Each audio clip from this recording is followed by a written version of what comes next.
Hello everyone, welcome to Aruna institute. So आज हम पढ़ेंगे class 10 science chapter 1 chemical reaction and equation. हम easy way में पढ़ेंगे अच्छे से। इसमें पहले तो हम लोग चेंज पढ़ते हैं। चेंज टॉपिक है। A change is a process in which the final state of a substance differs from its initial और ओरिजिनल स्टेट। मतलब कि चेंज है जो वो दो हिस्सों में बट रखा है, physical change and chemical change. Okay, physical change में क्या कौन कौन से टाइप्स हैं? Shape, size, physical state change. ठीक है, ये चीज़ें चेंज होती हैं। एंड केमिकल चेंज में composition change along with a change in shape, size, state, इन तीनों में चेंज आता है इसमें। ठीक है, एग्जाम्पल है इसका chocolate and ice. Chemical change में है हमारा एग्जाम्पल रस्टिंग ऑफ आयरन और burning of would. Rusting of iron का मतलब है कि आयरन को जंग लग जाना, और किसका मतलब, और बर्निंग ऑफ वुड का मतलब है लकड़ी को जला देना। ओके, आगे हम पढ़ेंगे अब chemical reaction and chemical equations. Chemical reaction है, a chemical reaction is a process in which substances undergo a transformation resulting in the formation of new substance with different chemical properties। मतलब है, इसका मतलब है कि जैसे हम केमिकल रिएक्शंस बनाते हैं, ठीक है, जैसे हमें पूरा दिया होता है, उसको हमें केमिकल फॉर्म में लिखना होता है, तो हम उसको ट्रांसफॉर्मेशन करते हैं। हम उसके एटम्स को, अच्छे से मॉलिक्यूल्स को हम लोग डिवाइड करते हैं, है ना।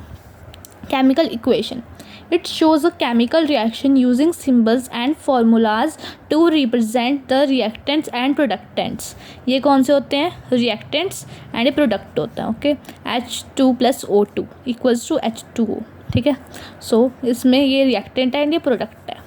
Characteristics of chemical reactions. अब हमें केमिकल रिएक्शंस के क्या दिखाने हैं? करेक्टरिस्टिक्स। सो उसमें है change in colour, change in state, evolution of gas, formation of precipitate. ठीक है, change in temperature. Endothermic reactions होते हैं, एक होते हैं एक्सोथर्मिक रिएक्शंस। एंडोथर्मिक और एक्सोथर्मिक आपको मैं बाद में बताऊंगी। वर्ड रिएक्शन मैं देखो एग्जांपल है, magnesium + oxygen gives magnesium oxide, है ना। सो ये क्या है? रिएक्टेंट, ये है प्रोडक्टेंट। In chemical equation Mg + O2 gives MgO। ठीक है, इसको गिव्स कहते हैं। Okay, Mg + O2 gives MgO। इनको हमने केमिकल इक्वेशन में लिखा है। ओके, आगे है balanced chemical equation ensuring same number of atoms on both sides. Balance करने के लिए केमिकल इक्वेशंस, पहले तो हमें दोनों तरफ क्या करने होते हैं? एटम्स सेम डिवाइडेड करे होते हैं। अगर नहीं होते तो फिर वो बैलेंसिंग नहीं होती। Okay, law of conservation of mass remains constant in a reaction. मतलब लॉ ऑफ कंजर्वेशन कहता है कि कांस्टेंट रिएक्शन होनी चाहिए, दोनों की सेम रिएक्शंस होनी चाहिए। ठीक है, मतलब ऐसा नहीं हो कि यहाँ पे FeSO4 है, वहाँ पे FeSO4 है ही नहीं, ऐसा नहीं होता। ठीक है, आगे बैलेंसिंग स्टेप्स। देखो, अगर मैं आपको इन शॉर्ट में बताऊँ तो देखो, जैसे हमारे पास है एक एग्जांपल ले लेते हैं। ठीक है, एग्जांपल ले लेते हैं, जैसे Mg + O2 गिव्स MgO। ठीक है, MgO। ठीक है, अब देखो यहाँ पे और Mg2। ठीक है, Mg2 देखो यहाँ पे क्या है? Mg2 है, यहाँ पे +O2 है, यहाँ पे क्या है? MgO। अब यहाँ पे दोनों टाइप, आगे देखो Mg2O2। ठीक है, अब यहाँ पे ना देखो, यहाँ पे इनमें सेम कर रहा है, नहीं सेम नहीं है, क्योंकि यहाँ पे 2 है, यहाँ पे नहीं है। सो हमने इसमें बैलेंस करने के लिए क्या करेंगे? हम यहाँ पे 2 लगा देंगे, तो फिर ये हो जाएगा पूरी बैलेंसिंग। ओके, देन हम आगे चलते हैं। अब हम आगे है important reactions, displacement reaction, combination, decomposition and so on. So displacement reactions पे चलते हैं। A more reactive element displaces a less reactive one. मतलब है जो ज़्यादा रिएक्टिव होता है एलिमेंट, वो डिस्प्लेस हो जाता है लेस रिएक्टिव पे। देखो जैसे Fe का मतलब है सॉलिड। ठीक है, एक्वेरियम ये भी एक्वेरियम, ये solid. Okay, FeS plus CuSO4 एक्वाट gives FeSO4 aquatic plus CuS। ठीक है, अब देखो यहाँ पे मोर रिएक्टिव कौन है, ये है ना दोनों CuSO4। अरे मोर रिएक्टिव से क्या हो गया, लेस रिएक्टिव हो गया, क्योंकि इसके 4 जो ये FeSO4 सेम थे ना वो डिस्प्लेस हो गया। मतलब है कि देखो लाइक आप समझो एग्जांपल, ये दोनों एक फ्रेंड है, ठीक है, दोनों फ्रेंड्स हैं एंड ये है उनका दुश्मन। ठीक है, तो ये ना इसकी दोस्ती करना चाहता है, तो ये क्या करेगा, इसको जाके भड़का देगा कि ये ऐसे ऐसे कह रहा है। ठीक है, सो ये इससे अलग हो जाएगा एंड ये Fe इसके साथ चला जाएगा। सो आंसर इसलिए आया गिव्स में FeSO4। ठीक है, एंड ये एक्वेरियम है, प्लस Cu अकेला रह गया, सो CuS। ओके, S मतलब सॉलिड। कॉम्बिनेशन रिएक्शन, अब कॉम्बिनेशन में देखो 2 more reactants from 1 product, 2 more reactant एक प्रोडक्ट से कितने रिएक्टेंट, 2।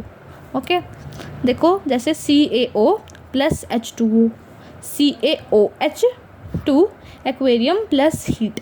ठीक है, आप सोच रहे होंगे ये H2O कहाँ गया एंड ये O 1-2 थे, एक कैसे हो गए। देखो पहले तो आप देखो Ca, ठीक है, यहाँ पे OH2।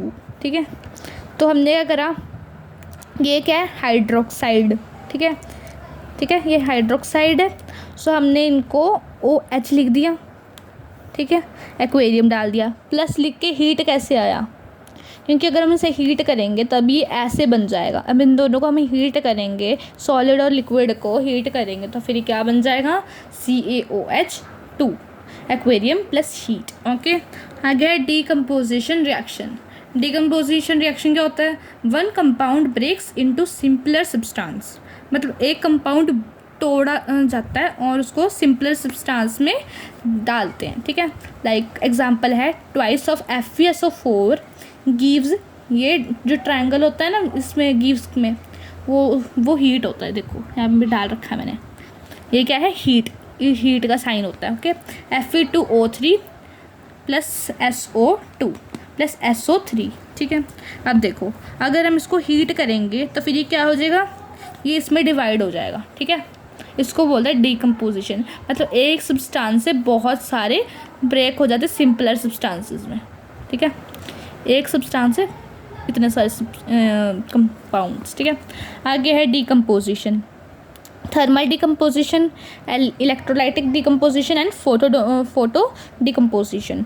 थर्मल डीकम्पोजिशन क्या होता है, देखो थर्मल डीकम्पोजिशन में हम यूज़ करते हैं हीट को।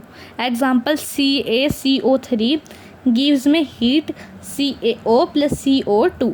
इलेक्ट्रोलाइटिक डीकम्पोजिशन, इसमें होता है यूज़ क्या, इलेक्ट्रिसिटी। ओके, एग्जांपल में ट्वाइस ऑफ H2O लीटर्स में एंड गिव्स में लिखेंगे electric current, twice of H2 plus O2। देखो H2O था, ट्वाइस ऑफ H2O था, ये इसको हमने क्या कर दिया, अलग कर दिया। ठीक है, इनको तोड़ दिया। Photo decomposition, use of light, जैसे ट्वाइस ऑफ AgCl गिव्स में लाइट। ठीक है, twice of Ag plus Cl। Okay, then है डबल डिस्प्लेसमेंट। डबल डिस्प्लेसमेंट है exchange of ions between reactants, मतलब एक्सचेंज हो जाते हैं आयंस कितने रिएक्टेंट्स में। ओके, जैसे देखो Na2SO4 aquarium plus BaCl2 aquarium gives BaSO4 plus twice of NaCl। देखो अब देखो यहाँ पे Ba इन दोनों के ना, देखो जैसे ये दोनों है, इन दोनों को हमने ऐसे शक कर दिया। ओके, मतलब SO4 यहाँ चलेगा, Cl यहाँ चलेगा।